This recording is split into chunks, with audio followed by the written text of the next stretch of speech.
Go ahead. How do we start this? Identifying yourself. My name is Dick Harris. I'm a friend of David Genshaft. I met David through a mutual friend of ours. David had told him that he couldn't drive anymore, and his friend said I was retired. So he introduced me to David, and David and I got along very well from the very beginning. And he asked me to pick him up one day and take him somewhere, which I was glad to do because I was bored doing nothing. And we formed some kind of an agreement to get together whenever he couldn't get out of the apartment. And I would take him wherever he wanted to go. And one day he called me up and he said, "Dick, can you pick me up? I'm going crazy here." And I did. And then after that, he would, if he wanted to go to the VA or go shopping, he would call me and I would take him and we would talk. We had a good relationship there.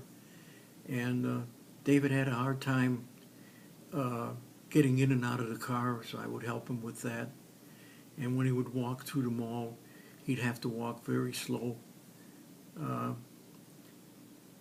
and use his cane because he would hobble on his one foot, and sometimes it would throw him off balance, especially if he was getting on the escalator. If he was getting on the escalator, the movement of the escalator would throw him backwards, and I got used to that, so I would always stand behind him and catch him as he fell backwards.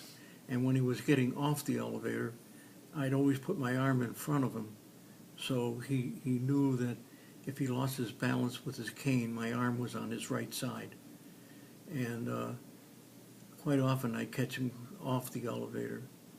A few times he would go get clothes, and then he had to go to the tailor to get them fitted.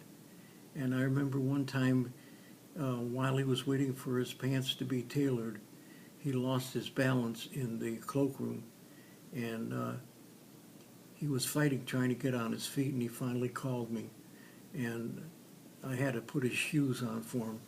And that was the first time I realized that, well, I knew about his foot, but I had never seen the actual foot until then. So I'd helped him with his pants on, and then I'd help him get his shoes on. And he had problems walking there, and he'd go to the Veterans Administration to have his hearing aids fixed. And in the parking garage of the VA, it was kind of an incline. And instead of him waiting for me to pick him up, he wanted to do it by himself, so he started walking. And the hill would, because the hill was at an angle, he lost his bearings and he fell a couple times. One time I caught him before he hit the ground, but another time he actually fell on his butt, and then he had to sit there for a minute until I could get to him and pick him up. And he liked to go to the theater, and sometime at the theater, if they turned the lights off, he would lose his balance there and he would fall, and I would help him get up. And one time he was with Cindy, they sat in another area, and I could hear Cindy calling me that David had fallen between the seats and he couldn't get himself up. So I went over and I picked him up there. But as far as his bearings with his intelligence, he was a fantastically knowledgeable man, and he was very bright and he was very kind. Okay.